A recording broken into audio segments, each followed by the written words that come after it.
नमस्कार दोस्तों, आपका शॉर्ट हैंड एस्टिमेट सक्सेस में स्वागत है। आप हमारे चैनल पर नए आए हैं तो चैनल को लाइक करें, शेयर करें और सब्सक्राइब करें और ज़्यादा से ज़्यादा दोस्तों को शेयर करें। चलिए दोस्तों, बिना समय गंवाए डिक्टेशन स्टार्ट करते हैं। 80 वर्ड पर मिनट 5 सेकंड बाद स्टार्ट। महोदय, मैं मानता हूँ कि यदि हम चाहें कि किसी भी भाग को अपनी इच्छा के अनुकूल बना लें तो यह संभव नहीं हो सकता। किसी भी देश में जितने लोग बसते हैं उन लोगों के हृदय में जो भावनाएं पैदा होती हैं, उनमें जो विचार उठते हैं, उन्हीं से भाषा निकलती है। हिंदी कहिए या हिंदुस्तानी, दोनों ही हिंदुस्तान में पैदा हुई और आज भी चल रही है। इसलिए मैं सदा से यह बात कहता आया हूँ कि किसी विदेशी शब्द को अपनी भाषा में न घुसने देने का विचार बिल्कुल गलत है। यदि कोई भी जीती जागती भाषा आगे बढ़ रही है, उन्नति कर रही है, तो उसमें बाहर के शब्द आए बिना रह नहीं सकते। यदि आप अंग्रेजी भाषा के किसी भी शब्दकोश को खोलकर देखें तो उसके अंत में 20 से 25 पृष्ठ परिशिष्ट के जोड़े जाते हैं। उन पृष्ठों में अंग्रेजी भाषा में जो नए नए शब्द आते हैं वे ही दिए जाते हैं।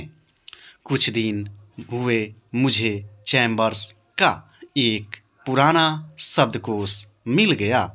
मैंने देखा कि आज का चैम्बर्स शब्दकोश पुराने शब्दकोश से दुगना मोटा था। पिछले 60 वर्षों में जितने नए शब्द लिए गए वे सब नए शब्दकोश में थे। विदेशी भाषा के जो शब्द प्रचलित हैं, यदि उन्हें निकाल देने का प्रयास किया गया तो भाषा का रूप ही दूसरा होगा। हिंदी वालों का यह प्रयास कि अरबी तथा अंग्रेजी भाषा के शब्द हिंदी में नहीं आने देने चाहिए, उतना ही हानिकारक है जितना उर्दू वालों का यह प्रयास कि उर्दू में केवल अरबी और उर्दू भाषा के ही शब्द रखे जाएं, संस्कृत के नहीं।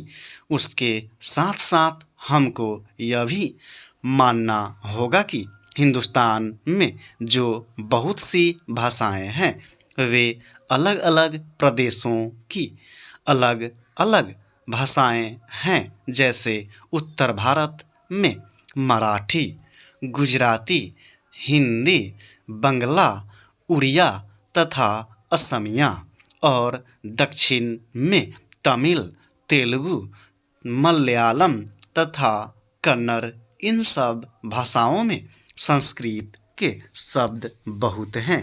हिंदी को छोड़कर और किसी भी भाषा में उर्दू के शब्द नहीं मिलेंगे।